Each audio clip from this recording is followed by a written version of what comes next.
ഇനി അയല വാങ്ങിക്കുമ്പോൾ ഇതുപോലെ അയല പൊരിച്ച് കഴിച്ചു നോക്കണം. കിടിലൻ ടേസ്റ്റാണ്. നമുക്ക് വീഡിയോയിലേക്ക് പോവാം.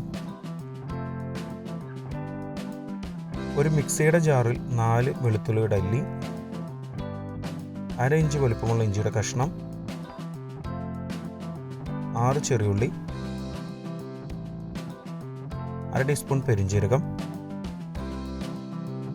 1/4 ടീസ്പൂൺ കുരുമുളക് പൊടി, 2 വറ്റൽമുളക്, 2 ടേബിൾ സ്പൂൺ കാശ്മീരി മുളക് പൊടി,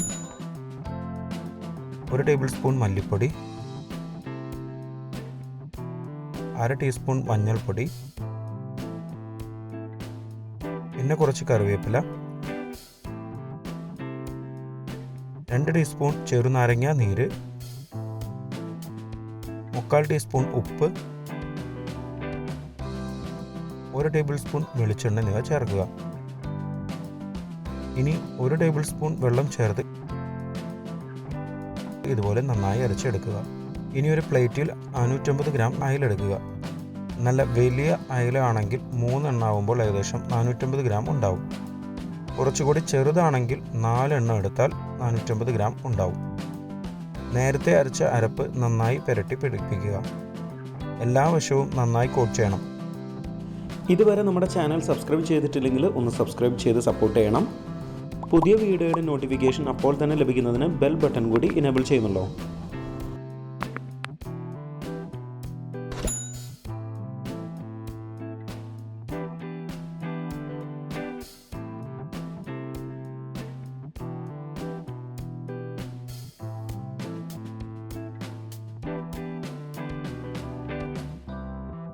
കുറഞ്ഞത് 30 മിനിറ്റ് നേരം മാരിനേറ്റ് ചെയ്ത് വെക്കുക.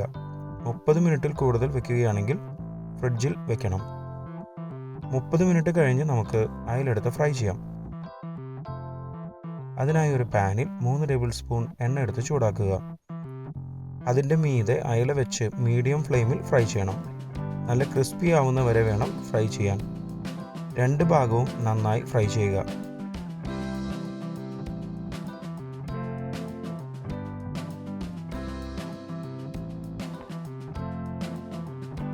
ഇനി നമുക്ക് ഫ്ലെയിം ഓഫ് ചെയ്യാം. നമ്മുടെ സ്പെഷ്യൽ അയല ഫ്രൈ റെഡി. പെട്ടെന്ന് 15 മിനിറ്റ് കൊണ്ട് ഉണ്ടാക്കിയെടുക്കാൻ പറ്റുന്ന അടിപൊളി റെസിപ്പിയാണ് കേട്ടോ. സ്കിപ്പ് ചെയ്യുന്നതിന് മുമ്പ് ചാനൽ ആദ്യമായി കാണുന്നവരാണെങ്കിൽ ഒന്ന് സബ്സ്ക്രൈബ് ചെയ്യാൻ മറക്കരുത്. ഇവിടെ ക്ലിക്ക് ചെയ്താൽ ചാനലിലെ ഏറ്റവും പുതിയ വീഡിയോ കാണാൻ സാധിക്കും. നോൺ വെജിറ്റേറിയൻ റെസിപ്പീസിന് വേണ്ടി ഇവിടെ മുകളിലും വെജ് റെസിപ്പീസിനായി താഴെയും ക്ലിക്ക് ചെയ്യുക. 4 മണി പലഹാരങ്ങൾ, സ്നാക്സ്, ബിരിയാണി, ഡെസേർട്സ്, ഡ്രിങ്ക്സ് തുടങ്ങിയ എല്ലാവിധ റെസിപ്പികളുടെയും ലിങ്ക് ഡിസ്ക്രിപ്ഷനിൽ കൊടുത്തിട്ടുണ്ട്.